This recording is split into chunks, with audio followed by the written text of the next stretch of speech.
गणपतये नमः। ओम सरस्वत्यै नमः। सुस्वागतम अत्र भवतां सर्वेषां। आज हम 12वीं कक्षा की संस्कृत की पाठ्य पुस्तक सेमुसी भाग 2 का द्वितीय पाठ के अभ्यास के प्रश्नोत्तर पढ़ेंगे। रघुकोश संवाद, इस पाठ के अभ्यास के प्रश्नोत्तर पढ़ेंगे।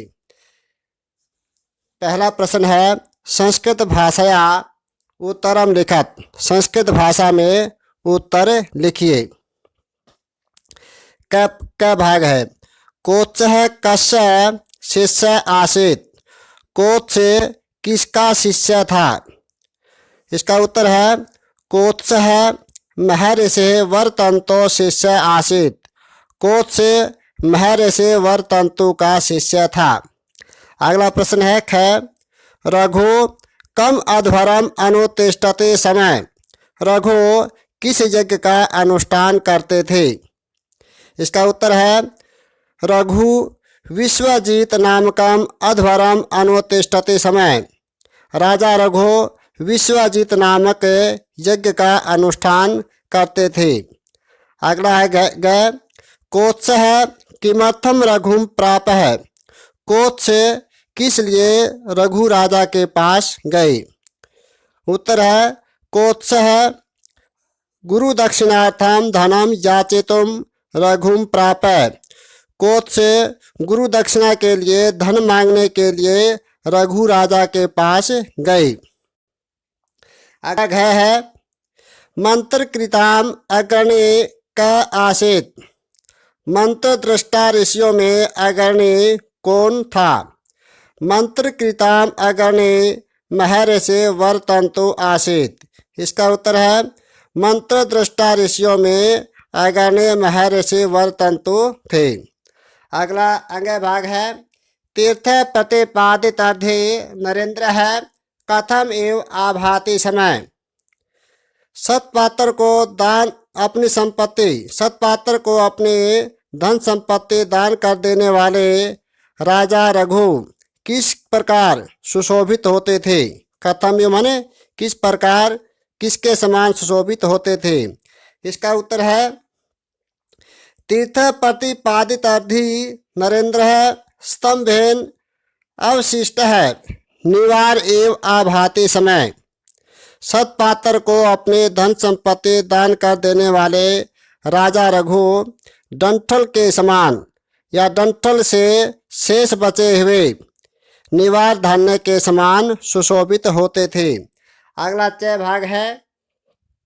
चातकोपि कम न याचते। चातक पक्षी भी किस से याचना नहीं करता है? चातकों पे निर्गलितांबुगर्भम शरद घनम न याचते। चातक पक्षी भी जिसके गर्भ से सारा जल निकल चुका है ऐसे शरद ऋतु के बादल से याचना नहीं करता है। 6 भाग। कोत्सस्य गुरुः गुरु दक्षिणात्वेन कियत् धनम देयम इति आदिदेश। कोत्स के गुरुजी ने गुरु दक्षिणा के लिए कितना धन देने के लिए आदेश दिया? उत्तर है कोत्सस्य गुरुः गुरु दक्षिणात्वेन 14 कोटि सुवर्ण मुद्रा प्रदेयः इति आदिदेश। कोत्स के गुरु ने गुरु दक्षिणा के लिए 14 करोड़ सुवर्ण मुद्रा देने के लिए आदेश दिया। अगला च भाग है। हिरण्यमय वृष्टिम रघु कस्मात् परिवादात भीतः आसीत्। जो रघु है किस प्रकार के निंदा से डरे हुए थे? रघु राजा एक निंदा से डरे हुए थे। वह किस प्रकार की निंदा से डरे हुए थे? इसका उत्तर है कश्चित् याचकः गुरु प्रदेयम् अर्थम रघु अन्वाप्य अन्नम दातारम गतः इति परिवादात रघु भीतः आसीत्। कोई याचक गुरु को देने योग्य धन को राजा रघु से प्राप्त न करके अन्य किसी दानी के पास चला जाता है तो इस निंदा से राजा रघु डरे हुए थे। आगे जय भाग है। कस्मात् अर्थम निष्कृष्टुम रघु, कस्मात् अर्थाम निष्कृष्टुम रघु चक्मे, किससे धन हरण करने के लिए राजा रघु ने इच्छा की। निष्कृष्टुम माने धन हरण करने के लिए किससे इच्छा की। उत्तर है कुबेरात अर्थाम निष्कृष्टुम रघु चक्मे, कुबेर से धन हरण करने के लिए या छीनने के लिए रघु ने इच्छा व्यक्त की। आगे यह भाग है। हिरण्यमयी वृष्टिम के सशंसु, हिरण्यमयी सुवर्णमयी वर्षा के बारे में किसने कहा या कौन कहने लगे। सशंसु माने कहने लगे या कहा। इसका उत्तर है हिरण्यमयी वृष्टिम गृह कोशे नियुक्ता अधिकारिणः सशंसु, सुवर्णमयी वर्षा के बारे में कोष गृह नियुक्ता अधिकारिणः सशंसु कि कोष घर पर खजाने पर नियुक्त अधिकारियों ने कहना आरंभ किया या अधिकारी कहने लगे। अगला ट भाग है। कौ अभिनंद सत्वौ अभूताम, कौन प्रशंसनीय व्यवहार वाले हो गए थे। रघु कोत्सव दवौ अभिनंद सत्वौ अभूताम, रघु और कोत्स दोनों अभिनंदनीय स्वभाव वाले प्रशंसनीय स्वभाव वाले हो गए थे। अगला प्रश्न है।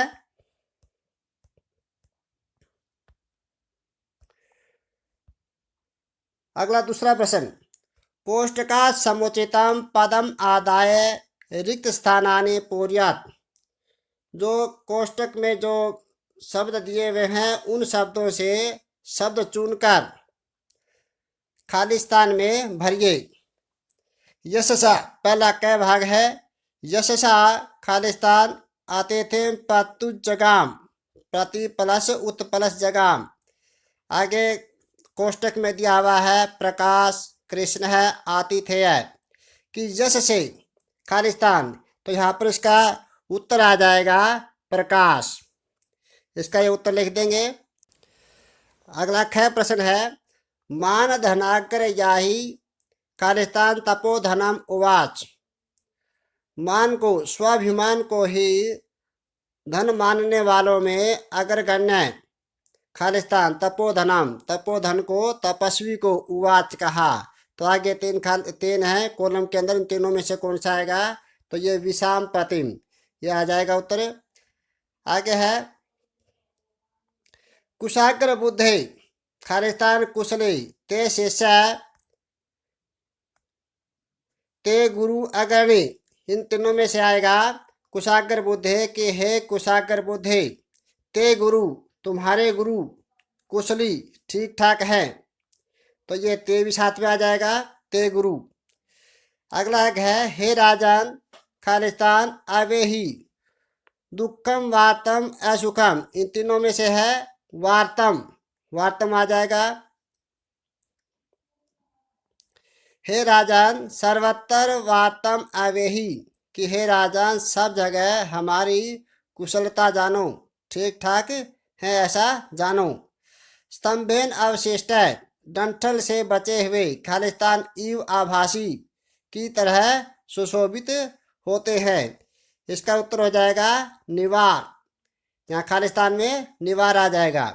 आगे है हे विद्वान कि हे विद्वान खालिस्तान गुर्वे कियत प्रदयम, तो इनमें से तव्या मया लोकेन, इनमें से आ जाएगा तव्या, तव्या माने तुम कि हे विद्वान कि तुम अपने गुरु को कितना धन देना चाहते हो, यहाँ पर खालिस्तान में तव्या आ जाएगा। आगे है 6 भाग। अचिंतयित्वा गुरुणा अहम उक्त, कि सोच विचार न करके गुरुजी ने मुझे कहा। किसका सोच विचार करके अर्थकार्षम, तो यहाँ पर आ जाएगा अर्थकार्षम कि निर्धनता का विचार न करके गुरुजी ने मुझे कहा। अगला प्रश्न है तीसरा। अधोलिखितानां सप्रसंगम हिंदी भाषया व्याख्याकार्या। नीचे लिखे पंक्तियों की हिंदी भाषा में व्याख्या कीजिए। सप्रसंग। पहला है कै कोटि चतस्रो 10 चाहर। इन पंक्तियों में वरतंतु अपने शिष्य कोत्स को कहते हैं कि कोटि चतस्रो 10 चाहर 14 करोड़ सोने के मुहरे लाओ। बार बार आग्रह करने पर क्रोधित होकर वरतंतु ऋषि ने कहा कि मेरे लिए 14 करोड़ सोने के मोहरे लेकर आओ। आगे है माँ भूत परिवादन नवावतार है। राजा रघु सोच रहे हैं यदि कोच से मेरे से इच्छा पूर्ति न करके अगर किसी दूसरे राजा के पास दूसरे दानी के पास चले जाते हैं तब वह परिवाद नवावतार है, निंदा का नया अवतार, नया प्रादुर्भाव माँ भूत न हो जाए। माँ यहाँ पर निषेधात्मक है, न हो जाए। आगे ग भाग में आएगा दवितान्य अहन्य अर्ह से सोढ़ुम अर्हन। यहाँ पर राजा रघु कोत्स को कह रहे हैं कि जब तक मैं आपके सिद्धि के लिए प्रयत्न करता हूँ तब तक आप यहाँ मेरी यज्ञशाला में 2-3 दिन तक रह सकते हैं। चतुर्थ अग्नि के समान 2-3 दिन तक यहाँ पर आराम कर सकते हैं, रह सकते हैं, जब तक मैं आपके सिद्धि के लिए प्रयत्न करता हूँ। आगे घ भाग है निष्कृष्टुम अर्थम चक्मे कुबेरात। जब कोच से राजा रघु के पास 14 करोड़ स्वर्ण मुद्रा लेने के लिए आते हैं तब राजा रघु के पास कुछ भी धन नहीं था, सारा धन याचकों को बांट दिया था। तब वह कुबेर से अपना धन हरण करने के लिए वह इच्छा रखते हैं। निष्कृष्टुम अर्थम, अर्थम धन का हरण करने के लिए चकमे कुबेरात, कुबेर से धन का हरण करने के लिए इच्छा करते हैं। चकमे माने इच्छा की। आगे है दिदेश कोत्साय समस्तमेव। कोत्सा माने कोच के लिए और दिदेश माने दे दिया, समस्तमेव में संपूर्ण, कि राजा रघु ने संपूर्ण स्वर्ण मुद्राएं जो एक सुमेरु पर्वत के चौथे भाग के समान चमक रही थी, ऐसी समस्त स्वर्ण मुद्राएं कोत्स को दे दी। आज हमने रघु कोच संवाद इस पाठ के अभ्यास के 3 प्रश्नोत्तर पढ़े। अगले प्रश्नोत्तर हम अगले वीडियो में पढ़ेंगे। पुनर्मिलामः। तावत् शुभमस्तु। जयतु भारती, जयतु संस्कृतम्।